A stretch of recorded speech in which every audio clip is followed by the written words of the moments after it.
Hi everybody, today we are going to be talking about and taking part in a DEKA Fire fitness test. Now, if you don't know what a DEKA Fire fitness test is, I will tell you all about it shortly. First, I'm going to tell you why it exists. Currently, hybrid fitness is booming. It is expanding rapidly. Hybrid fitness today is what P90X and Insanity workouts were 10 years ago. They really have boomed. The problem is, as each of these various franchises, Hyrox, ATHX and DEKA themselves, as they start to expand and get bigger and more popular, they're also putting out training programs and also physical fitness tests. There is already a well-established physical fitness test at Hyrox, and this has existed for a while. It's a little bit neglected, but it's still there, it's still very much done, and it's very much a scaled down version of the Hyrox full competition. So this fitness test is similarly scaled down. So what is the fitness test? Probably the most important thing to tell you is that it's completely body weight. There is absolutely no equipment required.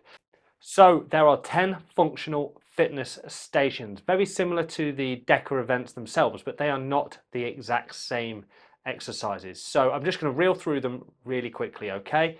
Station 1, alternate reverse lunges, 15 each leg. Zone 2, hand release push-ups times 20. Zone 3, sit-ups times 30. Zone 4, squat jumps times 30. Zone 5, bear crawls forward and backwards times 50 meters. Zone 6, shuttle runs times 100 meters. Zone 7, lateral jumps times 30, 15 in each direction. Zone 8, plank shoulder taps times 30, 15 each side. Zone 9, lateral shuffle times 100 meters. Zone 10, burpees times 20. So the idea of this fitness test is to do it as fast as you can. There's obviously a few things to think about before we even take part in one. We need to ensure that we've got the space. We need to mark out a couple of bits ahead of time so it's ready. There's one particular station where we do sideways jumps. Lateral jumps. So we need to mark out a center point and a left and a right marker immediately either side, and that's it. And then a 5 meter run in sort of from end to end where we do our various shuttle runs and shuffles. And that's it really. You set the stopwatch going and you just go for it as fast as you can. I think one thing you might want to do, certainly what I'm going to do, is be printing off the running order, which is this, in nice big writing, because there's no way I'm really going to be able to remember 10 stations. I'm definitely going to get that wrong if I try to remember. So I'm going to print it out and have it on the floor right next to where I'm working. So there'll be no wasting of time trying to bring it up on my phone or whatever. Okay guys, this is part of the video where I take a look at my actual fitness test that I did earlier today. In this, I'm going to tell you sort of how many reps of each exercise that you do, as well as some of the more subtle movement standards that are involved in each of the exercises. I will obviously dawdle a little bit between each of these as I mess around with my cameras. I apologise for that. Right, let's get on with it. And we are off. Right, there is a nice big clock down the bottom left which has my running time on it. We are starting with exercise 1, which is reverse lunges. Now all that needs to happen is the knee needs to touch the ground and the leg needs to travel back, not forward. Now you've got to be careful here not to jump and switch knees because that's not allowed. You've got to stand up fully between each of the reps. I didn't quite know what to do with my arms at first. I started doing sort of like this and ended up with hands on my hips. This is quite a fast one. You generally find this exercise in the DEKA events is also first. Right, so we are moving on to exercise 2, which are the hand release push-ups. Now, I don't lock out at the very top of these push-ups, and that's because I've got a bit of sort of tennis elbow tendonitis in my elbows at the moment, so I don't lock out for anything. Preserving one's body is most important, but the movement standards here are chest to ground, hands off. They only have to come off like a millimetre as long as they leave the ground. That is quite a fast exercise to sort of get through, and you immediately on to the sit-ups at this point. the movement standards for this particular one is your hands must touch the ground above your head and between your legs. Again, this is quite a quick one, and I don't find that this is where you sort of get gassed. It all feels really good up until this point. As you can see, as I mentioned, that this is my gym. You can see the markers on the ground. These white marks are sort of to mark out my running area, and the marks in the middle are for exercise that comes a little bit later. So there's 30 reps of these sit-ups. Like I said, they are over quite quickly when you're doing them. In the actual DEKA events, you do this very same exercise but with a weighted ball. And that's about the end of those. So we're moving on to, what I have a tendency of doing when I'm doing these types of sit-ups is I sort of worm my way up the gym. And that's it. So we're moving on to squat jumps. Right, now the movement standards for this is that your hands must touch the ground between your legs and your hands must be above your head at the top of the rep. This one feels quite quick. I feel like you sort of get through these really quickly. It's 30 of these as well. You don't actually have these in the actual DEKA events. This is just one of those that's been put in there probably because it's body weight. You don't actually need any equipment for it. But this is where you start to feel the cardio start to come in, because it's quite a cardio intense exercise, squat jumps. And that's it, that's done for those. Like I say, each of the exercises is really over quite quickly, with the exception of this one, right? And this is by far the worst. This is bear crawls, okay? So you start behind the line, you have to do a full 5 meters of bear crawls, there and back, 5 times. So it's 50 meters. So you crawl out forwards, and then you reverse it. So you don't turn around, you just simply go backwards. You have to kind of look between your legs, and your hands must be back behind the start line at this end, and then before you can restart. I found this probably the bit that tested me the most. It felt like that this was exhausting, and it feels like you're on this particular exercise forever. It's literally a minute in actual time, but it just makes it feel slow. And it's like I say, it's 5 of these. It looks dead slow when I'm watching it, but in your own brain when you're actually doing it, it's a very different story. And it's very easy to get gassed at this point because you're all sort of hunched over, and this is the bit I struggled on. I'm mid-40s, I'm not the most dynamic person on the ground, so yeah, I do struggle with this kind of thing, and you can see that I'm sort of slowing right down, and that's me just trying to take on oxygen at this point. And I think that's our 5 reps done. Yeah, and I am suffering is probably the word. Right, so now we're on to shuttle runs. Okay, so there's 100 meters of these, and the only movement standard is that 1 foot and 1 hand must go across the line at the end of each shuttle run. So because I only have a 5 meter run, that means 20 of these backwards and forwards. Now it doesn't look like I'm running very fast, and I'm not really, because you can't get any speed up because you have to stop almost immediately once you've started. So it is very much just a case of coasting through these as fast as you can, touching the ground.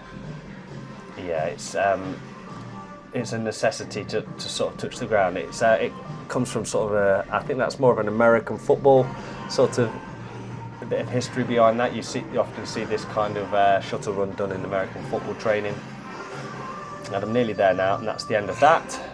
The fact that my hands are on my hips, you can see that I'm reading that off the piece of paper in front of me as to what I have to do next. Repositioning the camera, you can see how I'm losing a lot of time just dilly-dallying watching that. And now these are the lateral jumps, so you just find a center point and you jump 1 meter to the left, then you jump 1 meter to the right, backwards and forwards 15 times each side, and that's all it is really. It's sort of a bit of a skater shuffle left and right, almost like you're doing skaters, if you know what those are. And this one isn't particularly demanding at all. These are kind of like lightweight ones that are just put in there to break up the more intense ones. Yeah, I can also see that I'm not like going full speed on these either. I could obviously go loads quicker if I really wanted to. But yeah, this entire thing is a way of just sort of putting that baseline time and then coming back and smashing this baseline time again in the future. That's what I intend to do anyway. I'm going to repeat this test maybe in a month or so, and so you just see how much faster I've got. Okay, so we're on to the next exercise. We have got shoulder taps, I believe. So you get yourself into a long armed plank and you touch each of your shoulders 15 times. So it's 30 in total. This one's really quite quick, and you just shift your weight from left to right. It's not particularly taxing because you're not using a huge amount of sort of muscle endurance on this one. And before you know it, that bit is done. Now I think we're on to the lateral shuttle runs. So this is a little bit like what I was doing with the running shuttle runs, but this one is just sideways. It actually looks slightly faster. It probably isn't, but so you just need to get one foot over the line and return, as long as you just go in sideways rather than forwards. And it's 100 meters again, so 20 laps of this, which I've already done maybe half of that already. And then it just brings us to the very last exercise after this, which isn't my favourite, I'm afraid. So the fitness test, it just gets your heart rate up really quickly, gets you into zone 4, zone 5 really, really fast, and just keeps you there all the way through to the end. And if you really try your very hardest, this should tax you, well, should tax everyone the same. You know, if you go into anything with max effort, everyone should finish on the ground by the end of this particular workout. So right, and I think that brings me on to the 10th exercise, which is burpees. Burpees. Right, no one likes burpees. Right, so the burpee movement standards are chest to ground, hands above heads, with a clear jump. That's it. And there's 20 of these. And I tried to keep a decent pace without too much dilly-dally. I didn't do any step-ups or anything, just straight up bunny hops. At this point, it is just a sprint to the finish. You want it to be over because these are horrible, horrible. Now these are in a DEKA. In fact, these are the last exercise on an actual DEKA event, and you use a DEKA RAM, one of those rubberized tubes that you hold above your head. Same amount of reps, I think it is. So doing it without weight is humbling. So I think I've got just a few more left. As you can see, my face isn't looking particularly chuffed. I'm about done. All I need to do is get to the last of these few, and then I can have a little lie down there on the gym floor. I think I've got 3 more left, something like that. And I think this is the last rep here. And that's it, watch stopped, and I'll just take a lie down. And that, ladies and gentlemen, is the DEKA Fire fitness test.